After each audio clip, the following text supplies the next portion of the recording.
சந்தோஷமாய் மாறும். உங்கள் கவலைகள் கண்ணீர் எல்லாம் மறைந்து விடும். நன்றி டாடி, நன்றிப்பா. உங்கள் துக்கம் ஆமா, உங்கள் கவலைகள் கண்ணீர் எல்லாம் மறைந்து விடும். பிரியமானவர்களே, உங்களை யாவருக்கும் அன்பின் வாழ்த்துக்கள். ஆண்டவரும் அருமை இரட்சகருமாகிய இயேசுவின் நாமத்தில் உங்களை வாழ்த்துகிறேன். கர்த்தர் உங்களை ஆசீர்வதிப்பாராக. மீண்டும் உங்கள் சந்தோஷத்தினர் நிகழ்ச்சியில் கர்த்தருடைய வார்த்தையை கொண்டு வந்திருப்பது எனக்கு மிகுந்த மகிழ்ச்சி. ஆண்டுடைய வசனம் நம்மை ஒவ்வொரு நாளும் உயிர்ப்பித்து கொண்டிருக்கிறது, ஆசீர்வதித்து கொண்டிருக்கிறது. நமக்கு தேவையான அத்தனை ஆசீர்வாதங்களையும் தேவன் தம்முடைய வார்த்தையில் வைத்திருக்கிறார். ஆமேன். அவருடைய வார்த்தையை அவர் மகிமைப்படுத்தி இருக்கிறார். இந்த மகிமையான நல்ல வார்த்தைகளை நாம் தியானிப்பது நம்முடைய வாழ்க்கைக்கு மிகப்பெரிய ஆசீர்வாதம். வேதத்தை நாம் எவ்வளவாய் தியானிக்கிறோமோ அவ்வளவாய் நம்முடைய வாழ்க்கையில் கிருபையும் நன்மையும் சமாதானமும் பெறுகிறது. நீர்க்கால் ஓரமாய் நடப்பட்டு தன் காலத்தில் தன் கனியை தந்து இலை உதிராதிருக்கிற மரத்தை போல நாம் மாற்றப்படுவோம். நாம் செய்வதெல்லாம் வாய்க்கும். இரவும் பகலும் கர்த்தருடைய வேதத்தில் தியானமாக இருக்கிற மனுஷன் பாக்கியவான் என்று வேதம் சொல்லுகிறது.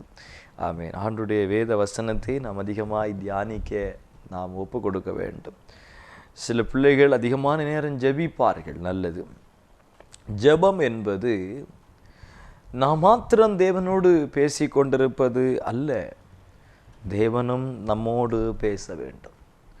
நான் ஒரு நபரோடு உரையாடுகிறேன் என்றால், பேசுகிறேன் என்றால், அவரும் என்னோடு கூட பேச வேண்டும்.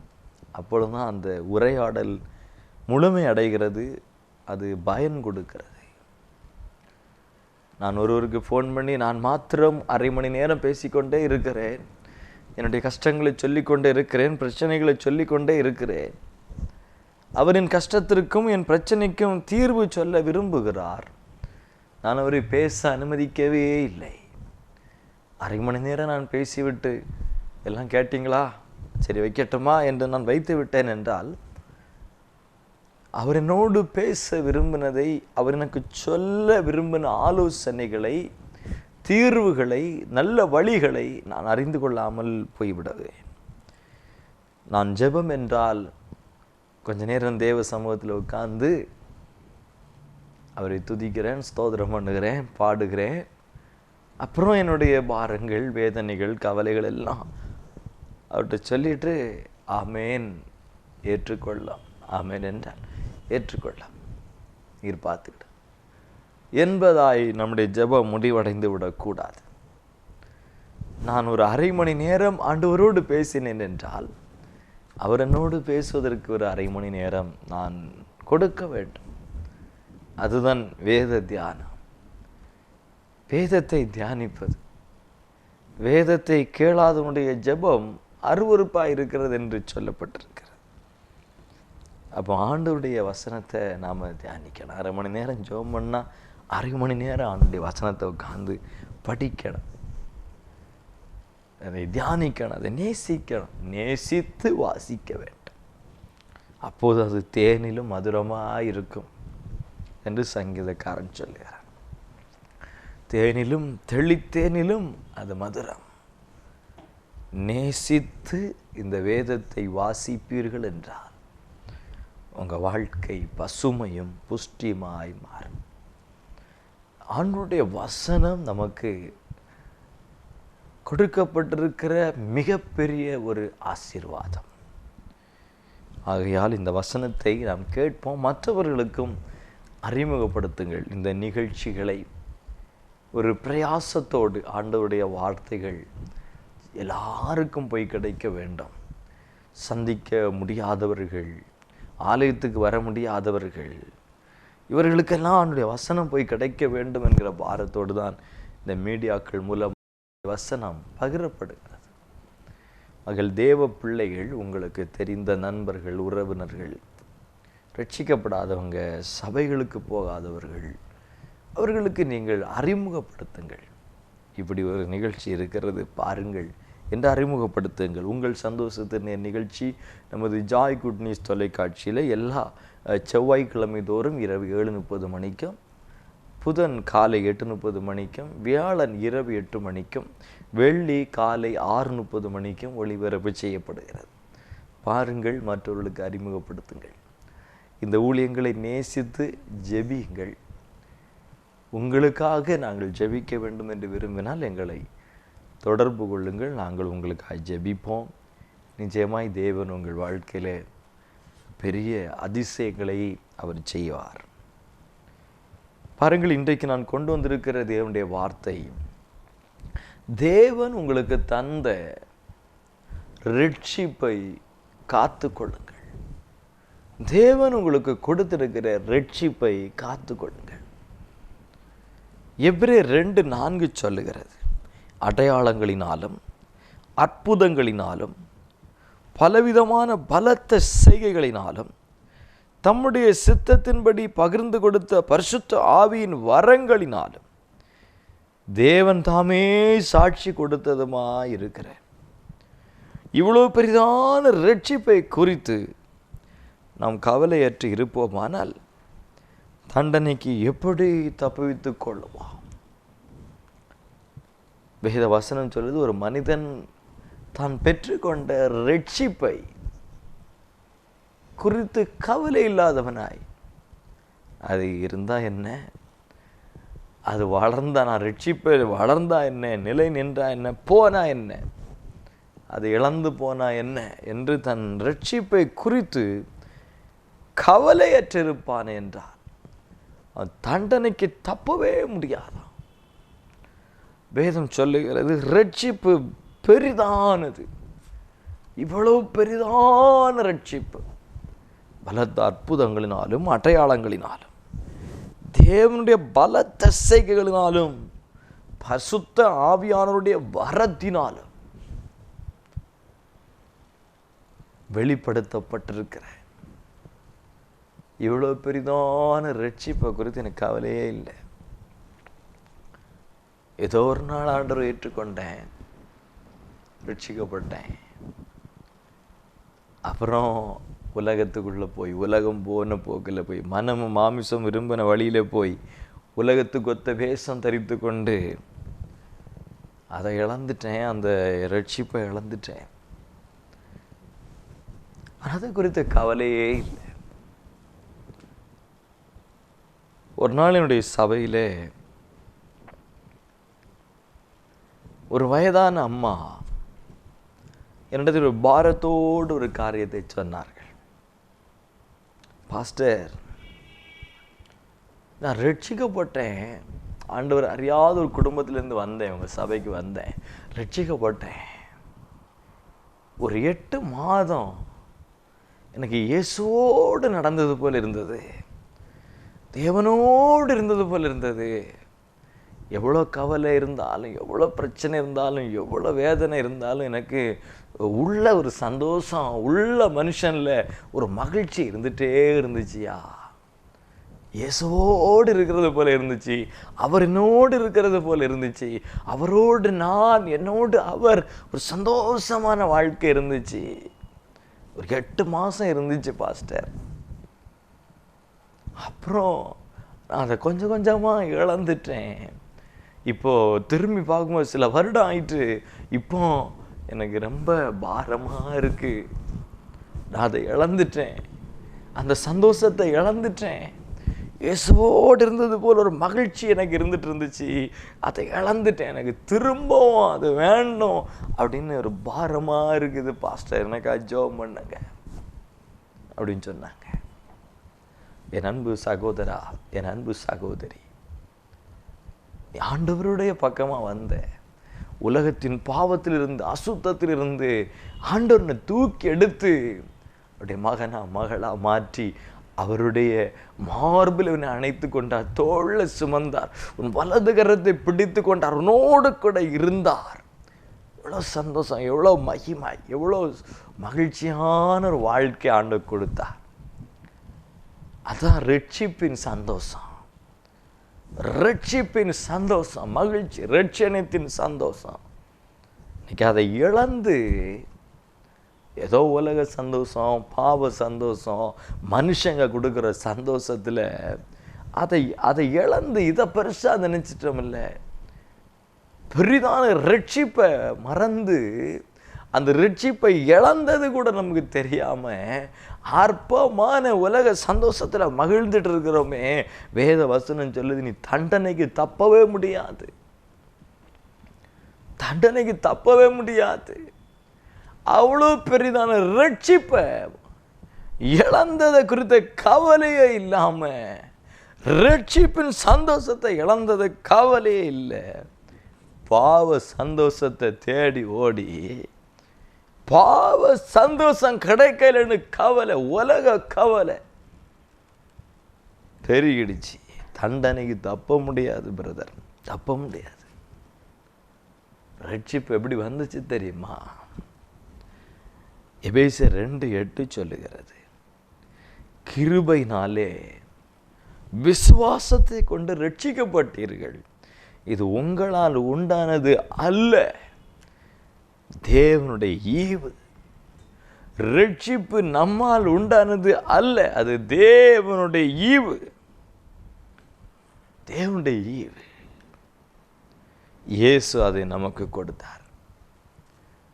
ஒருவரும் கெட்டு போகாமல் எல்லாரும் ரட்சிக்கப்படுவதற்காக பிதாவாகிய தேவன் தன்னுடைய ஒரே பேரான மகனை இந்த பூமிக்கு அனுப்பி அவருடைய சரீரத்தை குளிக்க ஒப்பு கொடுத்து அவருடைய கடைசி சொட்டு ரத்தம் வரைக்கும் இந்த பூமியில சிந்தி விலையில்லாத அந்த மாசற்ற ஆட்டுக்குட்டியின் இரத்தத்தினால் நமக்கு மீட்பு, ரட்சிப்பு உண்டாக்கப்பட்டது. ரட்சிப்பு இலவசம், விலையில்லாமல் மீட்கப்பட்டான். ஆனா இன்னைக்கு இலவசமா நம்ம ரட்சிப்பை பெற்றுக்கொண்டோம், அவரை விசுவாசித்தோம், ரட்சிக்கப்பட்டோம். அப்போஸ்தலர் 16:31 சொல்லுது, கர்த்தராகிய இயேசு கிறிஸ்துவை விசுவாசி, அப்பொழுது நீயும் உன் வீட்டாரும் ரட்சிக்கப்படுவீர்கள்.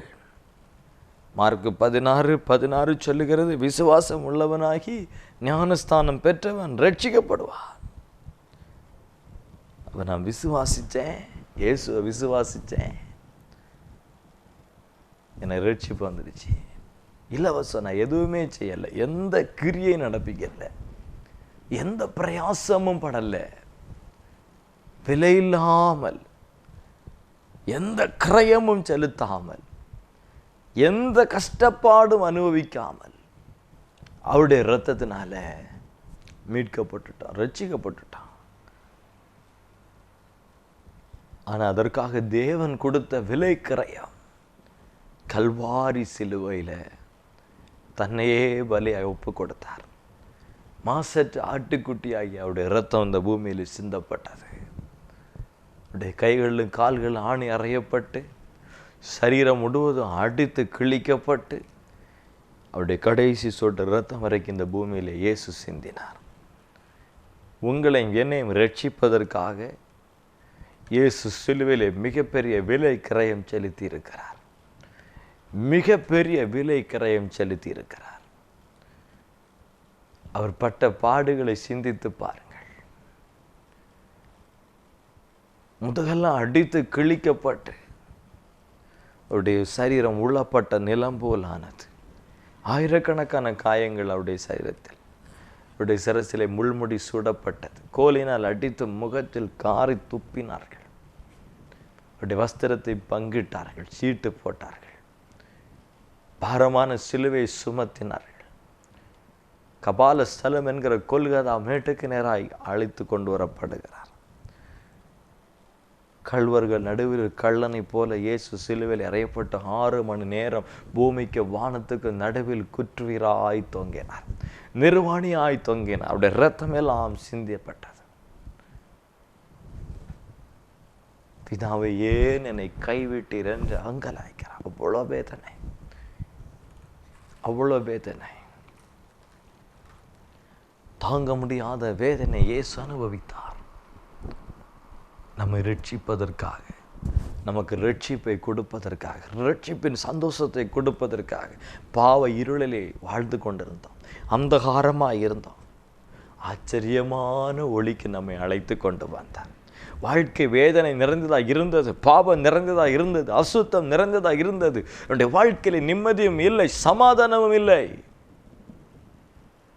அவரை விசுவாசித்த உடனே, அவருடைய இரத்தத்தினால் கழுவப்பட்ட உடனே நம்முடைய வாழ்க்கையில் ஒரு சந்தோஷம், ஒரு பெரிய சமாதானம் உள்ளத்தை நிரப்பினது. அதுதான் ரட்சிப்பு. ஒருவேளை சாப்பிட வழி இல்லாமல் இருந்திருக்கலாம், வாழ வழி இல்லாமல் இருந்திருக்கலாம், சரியான வஸ்திரம் இல்லை, எதிர்காலம் என்ன ஆகும் என்று தெரியாது, கேள்விக்குறியான நிலை. ஆனால் நம்முடைய உள்ளத்தில் ஒரு சந்தோஷம், மனசில் ஒரு சந்தோஷம், ஆகாயத்திலே பறப்பது போல ஒரு சந்தோஷம். அதுதான் ரட்சிப்பின் சந்தோஷம். அதை தேவன் நமக்கு கொடுப்பதற்காக தன்னையே பலியாய் செலுத்தினார். எந்த விலை இல்லாமல், எந்த கிரயமும் செலுத்தாமல் இலவசமாய் அவருடைய இரத்தத்தினால் மீட்கப்பட்டான். அது நம்மால் உண்டானது அல்ல, தேவனுடைய ஈவு. தேவன் நம்மை மீட்டு கொண்டார், ரட்சிக்கப்பட்டோம். தேவன் நமக்கு கொடுத்த இவ்வளோ பரிதான ரட்சிப்பை குறித்து நமக்கு கவலையே இல்லை என்றார். நாம் எப்படி தண்டனைக்கு தப்புவோம்? மிக விலையேறப்பெற்ற ஒரு பொருளை ஒரு நபர் நம்முடைய கரத்திலே கொடுத்தார். நாம் அதை எவ்வளோ பத்திரமாய் காத்துக்கொள்வோம், எவ்வளோ பத்திரமாய் காத்துக்கொள்வோம். விலையேற பெற்றது, அதற்கென்று எவ்வளவு பாதுகாப்பை நாம் ஏற்படுத்துவோம். நீங்கள் கையில் வைத்திருக்கிற ஒரு செல்போன் பாருங்கள், அது கீழே விழுந்தா கூட உடஞ்சிடக்கூடாது என்பதற்காக அதுக்கு எத்தனை உரைகள், எத்தனை பாதுகாப்பு. தேவனாகிய கர்த்தர் நமக்கு கொடுத்த ரட்சிப்பு நம்முடைய கையில் இருக்கிற செல்போனை விட இன்றைக்கு விலை இல்லாததாய் போய்விட்டது. கவலையே இல்லை. ஏதோ ஒரு கூடுகையில வாழ்ந்தோம், தேவன் நம்மை தொட்டார். யாரோ ஒருவர் நமக்கு சுவிசேஷத்தை சொன்னார்கள், உணர்ந்து கொண்டோம், மனம் திரும்பினோம், வாழ்க்கையில் ஒரு ரட்சிப்பு வந்தது. ஆனால் அந்த ரட்சிப்பை காத்து கொண்டீர்களா? அந்த ரட்சிப்பில் நிலைநிற்கிறீர்களா? அந்த ரட்சிப்பில் வளருகிறீர்களா? ரட்சிப்பு காத்து கொள்ளப்பட வேண்டும். வேதம் சொல்லுகிறது, மத்தேயு சுவிசேஷம் 10ஆம் அதிகாரம் 22ஆம் வசனம், முடிவு பரியந்த நிலை நிற்கிறவனே ரட்சிக்கப்படுவான். பிலிப்பியர் 2:12 சொல்லுகிறது, அதிக பயத்தோடும் நடுக்கத்தோடும் உங்கள் ரட்சிப்பு நிறைவேற பிரயாசப்படுங்கள். இன்றைக்கு நான் ரட்சிக்கப்பட்டிருக்கிறேன். இந்த ரட்சிப்பு நிறைவேறுவதற்காக நான் பிரயாசப்பட வேண்டாம். ரட்சிக்கப்படுவதற்கு நான் எந்த பிரயாசமும் படலை, எந்த விலையும் செலுத்தலை, எந்த கிரயமும் செலுத்தலை. இலவசமாக எனக்கு ரட்சிப்பு வந்தது. ஆனால் அந்த ரட்சிப்பை நான் என் மரணம் வரைக்கும் காத்துக்கொள்வதற்கு விலை கொடுக்க வேண்டாம். இந்த ரட்சிப்பை என் மரணம் வரைக்கும் காத்துக்கொள்வதற்கு நான் பிரயாசப்பட வேண்டாம். இந்த ரட்சிப்பின் சந்தோஷத்தை என் இயேசு வரும் வரைக்கும் காத்துக்கொள்வதற்கு நான் பிரயாசப்பட வேண்டாம். பிரயாசப்பட வேண்டாம். நான் இதை செய்தால் என் ரட்சிப்பை இழந்து விடுவேனே, இந்த பாவத்திற்கு மறுபடியும் இடம் கொடுத்தால் ரட்சிப்பின் சந்தோஷம் என்னை விட்டு போய்விடுமே என்கிற பயம், நடுக்கம் நமக்கு இல்லை. சங்கீதம் 51:10, 11, 12 தாவீதின் மிகப்பெரிய அங்கலாய்ப்பை இங்கே பார்க்கிறோம். தேவனே, சுத்த இருதயத்தை என்னில் சிருஷ்டியும், நிலைவரமான ஆவியின் உள்ளத்தில் புதுப்பிய, உமது சமூகத்தை விட்டு என்னை தள்ளாமலும் உமது பசுத்த ஆவி என்னிடத்திலிருந்து எடுத்துக்கொள்ளாமலும் இரும். உமது இரட்சணத்தின் சந்தோஷத்தை திரும்ப எனக்கு தந்து உற்சாகமான ஆவி என்னை தாங்கும்படி செய்ய. உமது இரட்சணத்தின் சந்தோஷம் எனக்கு திரும்ப தாரும். ஒரு மனுஷனின் மிகப்பெரிய அங்கலாய்ப்பு, பாவம் செய்தேன், சந்தோஷம் போய்விட்டது. பாவம் ஒரு மனுஷனுடைய சந்தோஷத்தை பறித்து விடும். பாவம் ஒரு மனுஷனுக்கு தேவன் கொடுக்கிற சந்தோஷத்தை பறித்து விடும். ரட்சிப்பின் சந்தோஷத்தை பறித்து விடும்.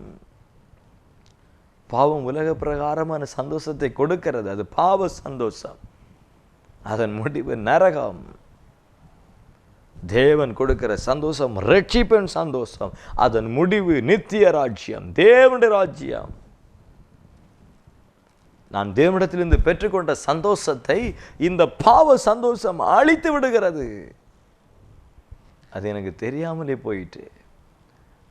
உலகம் கொடுக்க முடியாத ஒரு சமாதானத்தை தேவன் எனக்கு கொடுத்தார். உலகம் கொடுக்க முடியாத ஒரு சந்தோஷத்தை என் தேவன் எனக்கு கொடுத்திருந்தார். ஆண்டவர் சொன்னார், என்னுடைய சமாதானத்தை உனக்கு கொடுக்கிறேன், என்னுடைய சமாதானத்தை உனக்கு கொடுக்கிறேன். பாவ சந்தோஷத்தை விரும்பி போய் தேவ சந்தோஷத்தை இழந்துட்டேன். தாவீது பாவ சந்தோஷத்தை தேடி போய் தேவன் கொடுக்கிற சந்தோஷத்தை இழந்தான். பட்சேபர் இடத்தில் பாவம் செய்து நாத்தான் என்கிற மனுஷன் தேவ ஊழியர் மூலமாய் உணர்த்தப்பட்டு மனம் கதறி அழுகிறான். ஐயோ, பாவம் செய்துட்டேன், இரவு தூக்கம் வர மாட்டேங்குது, நிம்மதி போய்விட்டது, சமாதானம் போய்விட்டது, எப்பொழுது என் பாவம் எனக்கு முன்பதாய் வந்து நிற்கிறது, அந்தகாரம் என்னை சூழ்ந்து கொண்டது, நான் இப்படி இருக்கவில்லை, எவ்வளவு சந்தோஷமாய் இருந்தேன், எவ்வளவு மகிழ்ச்சியாய் வாழ்ந்தேன், என்னுடைய வாழ்க்கை எவ்வளவு மகிழ்ச்சியாய் இருந்தது. இன்னைக்கு ஒரு வேதனையான சூழ்நிலைக்கு தள்ளப்பட்டு விட்டேனே, வேதனையான சூழ்நிலைக்கு தள்ளப்பட்டு விட்டேன். ஒரு பெரிய அங்கலாய். தாவீது தன் பாவத்தை உணர்ந்த போது அவன் அந்தகாரத்தில் இருக்கிறதை புரிந்து கொள்ளுகிறான். அது வரைக்கும் தெரியல, அது வரைக்கும் லைஃப் சந்தோஷமாக தான் போயிட்டு இருந்துச்சு, ஒரு மகிழ்ச்சியாக தான் அவன் போயிட்டு இருந்துச்சு. ஆனால் இப்போ தான் ஒரு பாவி, நான் பாவம் செய்தவன் என்று உணர்ந்த உடனே என் தேவன் பார்க்கும்படி நான் பாவம் செய்துட்டேன், தேவன் ஒருவருக்கே நான் பாவம் செய்துட்டேன் அப்படின்னு உணர்ந்து கொண்டான்.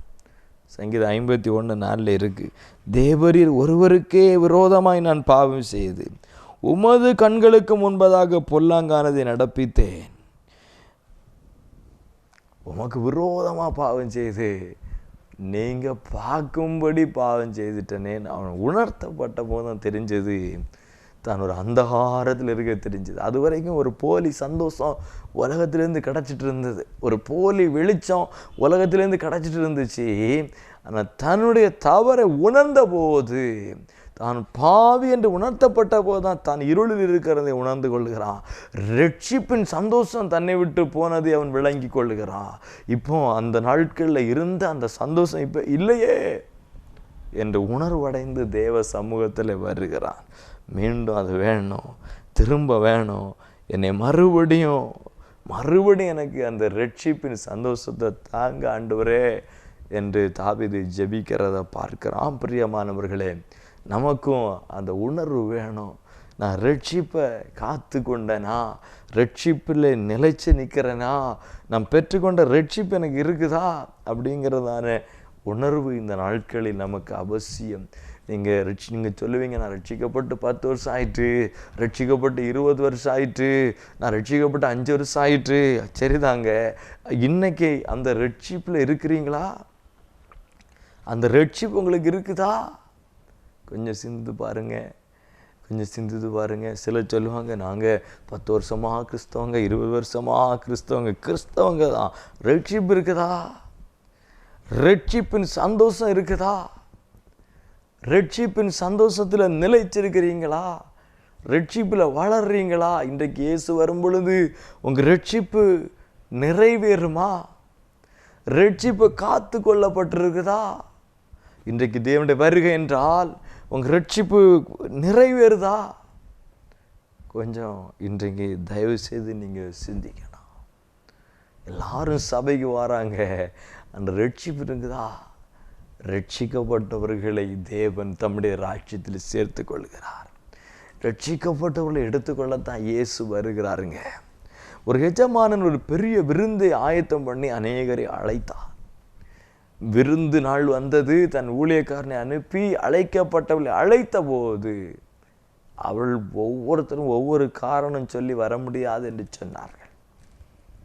இப்போ எஜமானன் வழி அருகே நிற்கிறவர்களை அழைத்து கொண்டு வா என்று சொல்லுகிறார். வேலைக்காரன் அழைத்து கொண்டு வருகிறார். விருந்து சாலை நிரம்பினது. எல்லாரும் வந்தார்கள், நல்லவர்கள் பொல்லாதவர்கள், நல்லவனும் கெட்டவனும் எல்லாரும் வந்து விருந்து சாலை நிரம்பினது.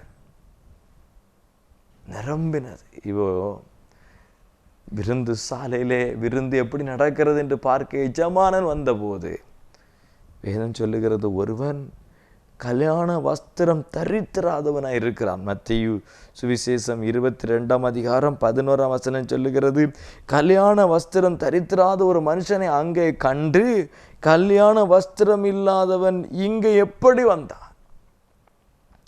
இவன் கையையும் காலையும் கட்டி புறம்பான இருளிலே போடுங்கள் என்று எஜமானன் சொல்லுகிறத பார்க்கிறேன். வந்துட்டான் ஐயா, ஆனால் வஸ்திரம் இருக்குதா? வஸ்திரம் ரட்சிப்பை குறிக்கிறது. ஆண்டவர் சொன்னா, உன் நிர்வாணம் காணப்படாதபடிக்கு வெண் வஸ்திரத்தை என்னிடத்திலிருந்து வாங்கி தரித்துக்கொள். அது எதை குறிக்கிறதுனா ரட்சிப்பை குறிக்கிறது. ரட்சிப்பு இல்லாதவன் நிர்வாணியா இருக்கிறான். நிர்வாணியா தேவ சமூகத்தில் போய் நிற்க முடியாது, தேவனுக்கு முன்பாக நிற்க முடியாது. ஆதாம் போய் ஒளிந்து கொண்டான். ஏன் ஒளிந்து கொண்டான்? தான் ஒரு நிர்வாணி என்பதை புரிந்து கொண்டான். நிர்வாணியா தேவனுக்கு முன்னாடி நிற்க முடியாது. அது வரைக்கும் ஆதாம் நிர்வாணியா இல்லையா? ஆதாமை தேவ பிரசன்னம், அவருடைய மகிமை மூடி இருந்தது. பாவம் செய்த பொழுது மகிமை இழந்துட்டான், நிர்வாணி ஆயிட்டான். ரட்சிப்பில்லாதவன் நிர்வாணி. ரட்சிக்கப்பட்டவன் மகிமையின் வஸ்திரம், ரட்சிப்பின் வஸ்திரம் தரித்து கொள்ளப்படுகிறான். அவன் தைரியமாய் தேவனுக்கு முன்னாடி போய் நிற்க முடியும். எதுவும் சொல்லுகிறோம், தேவனை சந்திக்க ஆயத்தப்பட. நிர்வாணியா போய் நிற்க முடியாது. ரட்சிப்பின் வஸ்திரத்தை தரித்துக்கொள். ரட்சிப்பின் வஸ்திரத்தை தரித்துக்கொள். ரட்சிப்பு அவசியம். ரட்சிப்பின் வஸ்திரத்தை தரித்து கொண்டு அதை இழந்து நிர்வாணியா நிற்கக்கூடிய அனுபவம் ஆதாமுக்கு வந்துச்சு. அந்த நிலைமை நமக்கு வரக்கூடாது. இங்கே கல்யாண வஸ்திரம் இல்லாதவனை எஜமானன் கட்டி இருளிலே போடுங்கள் என்று சொல்லுகிறார். பாருங்க, லூக்கா 8:12 சொல்லுது, அவர்கள் விசுவாசித்து ரட்சிக்கப்படாதபடிக்கு பிசாசோன் வந்து அந்த வசனத்தை அவருடைய இருதயத்திலிருந்து எடுத்து கொண்டு போகிறார். ஆண்டவர் ரட்சிக்கப்படணும், நம்ம ரட்சிப்பை காத்துக்கொள்ளணும், ரட்சிப்பை நிறைவேற்றணுங்கிறதுக்காக அவருடைய வார்த்தையை அனுப்புகிறார். அது நம்ம இருதயத்தில் வந்து விழுந்து முளைத்து பலன் கொடுக்க முடியாதபடி பொல்லாங்கன் வந்து எடுத்துகிட்டு போகிறான். ஏன்னா மத்தேயு சுவிசேஷம் 13:19 சொல்லுது, வசனத்தை கேட்டு உணராதிருந்த போது பொல்லாங்கன் வந்து எடுத்துகிட்டு போகிறான். வசனத்தை கேட்குற உணர்வு இல்லை, என் தவறை நான் உணரவே இல்லை, என் பாவத்தை உணரவே இல்லை, என் குறைவை உணரவே இல்லை. யாருக்கோ கர்த்தர் பேசுகிறார், யாருக்கோ கர்த்தர் சொல்லுகிறான்னு என்னுடைய பாவத்தை நான் உணராத போது, என் இருதயத்தை கடினமாக்கின பொழுது அந்த வசனம் எனக்குள்ள கிரியை செய்ய முடியலை. என்னால் ரட்சிப்பை காத்துக்கொள்ள முடியலை, ரட்சிக்கப்படவும் முடியாமல் போயிட்டு. அவனுடைய வசனம் சொல்லுதுங்க, சங்கீதம் 49:9 சொல்லுது, ஆத்தும ரட்சிப்பு அல்லது ஆத்தும மீட்பு மிகவும் அருமையானது, மிகவும் அருமையானது. ஆத்தும மீட்கப்படலைன்னா பாதாளத்தினுடைய வேதனைக்குள் நம்ம போக வேண்டி வரும். ஆத்தும மீட்பு ரட்சிப்பு மிகவும் விலையேற பெற்றது. அதை பெற்று கொண்டவர்கள் அதை காத்து கொள்ள பிரயாசப்படுங்கள். அந்த ரட்சிப்பு நிறைவேற பிரயாசப்படுங்கள். ரட்சிப்பின் அனுபவம் இல்லாதவர்கள் இந்த ரட்சிப்பை பெற்றுக்கொள்ள உங்களை தேவ சமூகத்தில் ஒப்புக்கொடுங்கள். ரட்சிக்கப்படுங்கள். விசுவாசம் உள்ளவனாகி ஞானஸ்தானம் பெறுகிறவன் ரட்சிக்கப்படுகிறான். மார்க் 16:16. விசுவாசம், இயேசுவை விசுவாசித்து இனி இயேசுவுக்காக வாழ்வேன் என்று தீர்மானம் பண்ணுங்கள். இருதயத்தில் விசுவாசிங்க, வாயில் அறிக்கை பண்ணுங்க. இருதயம் விசுவாசிக்கணும், வாய் அறிக்கை பண்ணும்போது ரட்சிப்பு வந்துடுது. அந்த அறிக்கை பண்ணுறது தான் ஞானஸ்தானம். இனி இயேசுவுக்காக வாழ்வேன். பழைய மனுஷன் ஒளிந்தான், தண்ணீரில் மூழ்கும் பொழுது பழைய மனுஷன் அடக்கம் பண்ணப்படுகிறான். தண்ணீரை விட்டு வெளியில் வரும் பொழுது இயேசு என்னில் ஜீவிக்கிறார். இதான் ரட்சிப்புங்க. அந்த இயேசுவை விசுவாசித்து ஞானஸ்தானம் பெறுங்க. தண்ணீரில் மூழ்கி பிதா குமாரன் பரிசுத்த ஆவி நாமத்தில் ஞானஸ்தானம் பெறும் பொழுது ரட்சிப்பு வந்துடுது. ரட்சிப்பு இலவசம். ரட்சிப்பை பெற்றுக்கொண்டு அதை நிறைவேற்றுங்கள். உங்கள் தேவனுடைய வருகை வரைக்கும், உங்கள் மரணம் வரைக்கும் அந்த ரட்சிப்பை காத்து கொள்ள பிரயாசப்படுங்கள். அதுதான் ஆவிக்குரிய ஓட்டம். அந்த ரட்சிப்பை இழந்துட்டு, ரட்சிப்பை பறி கொடுத்துட்டு ஏதோ ஒரு வேஷமான கிறிஸ்தவ வாழ்க்கை வாழ வேண்டாம். இயேசுவுக்காக வாழ்வோம். அவர் நம்மை ஆசீர்வதிப்பார். ஜெபிப்போமா? எங்கள் நல்ல ஆண்டவரே, இந்த மகிமையான தருணத்திற்காக நாங்கள் உமக்கு நன்றி செலுத்துகிறோம். ரட்சிப்பு மிகவும் அருமையானது. இந்த வசனத்தின்படி இன்றைக்கு இந்த செய்தியை கேட்டுக்கொண்டிருந்த ஒவ்வொரு பிள்ளைகளும் ரட்சிக்கப்பட, தங்கள் ரட்சிப்பை காத்து கொள்ள, தேவனுடைய வருகையில் பங்கடைய என் தேவனே கிருபை செய்யும். ஒருவரும் கைவிடப்பட்டு போய்விடாதபடி, பாதாளத்தின் வல்லமையில் அகப்படாதபடி தேவன் இவர்களுக்கு மீட்பை, ரட்சிப்பை கொடுக்கும்படியாய் நான் ஜெபிக்கிறேன். கனம் பெற்றவனாய் இருந்தும் அறிவில்லாத மனுஷன் அழிந்து போகிற மிருகத்துக்கு ஒப்பா இருக்கிறான் என்று சங்கீதம் 49:20 சொல்லுகிறதை பார்க்கிறோம். எவ்வளோ பெரிய பணக்காரனாக இருந்தாலும் ரட்சிப்பில் இல்லை என்றால் அவனுடைய மரணம் ஒரு மிருகத்தின் மரணத்துக்கு சமமாக இருக்கிறது. ஆண்டவரே, ரட்சிப்பு பணம் கொடுத்து வாங்கவே முடியாது. எவ்வளோ பணத்தை கொடுத்தோம் ரட்சிப்பை பெற்றுக்கொள்ள முடியாது. ரட்சிப்பு உலகத்தை விட விலையேற பெற்றது. அந்த ரட்சிப்பு இலவசமாக எங்களுக்கு கொடுக்கப்படுகிறது. இன்றைக்கு இயேசுவே என் இருதயத்தில் வாரும், என்னை உம்முடைய பிள்ளையை ஏற்றுக்கொள்ளும் என்று சொல்லி இந்த ரட்சிப்பை ஒவ்வொருவரும் பெற்றுக்கொள்வார்களாக.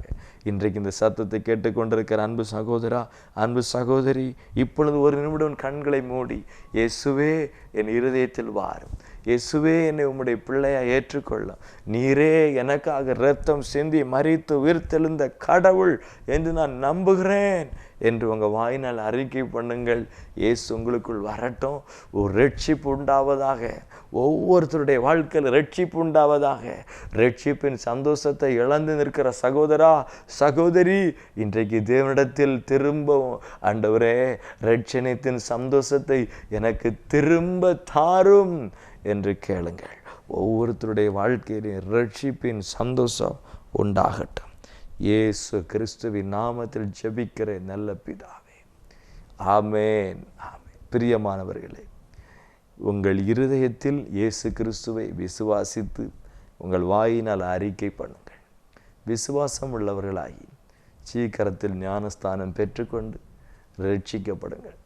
ரட்சிக்கப்பட்டவர்கள் விசுவாசம் உள்ளவர்களாகி அறிக்கை பண்ணி ஞானஸ்தானம் பெற்று ரட்சிப்பின் மகிழ்ச்சியை பெற்றுக்கொண்ட சகோதரி, அதை இழந்து போயிருப்பாய் என்றால் திரும்பவும் தேவ சமூகத்தின் பாவத்தை அறிக்கை செய்து மனம் திரும்பி ரட்சிப்பின் சந்தோஷத்தை பெற்றுக்கொள்ளுங்கள். உங்கள் துக்கம் சந்தோஷமாய் மாறும்.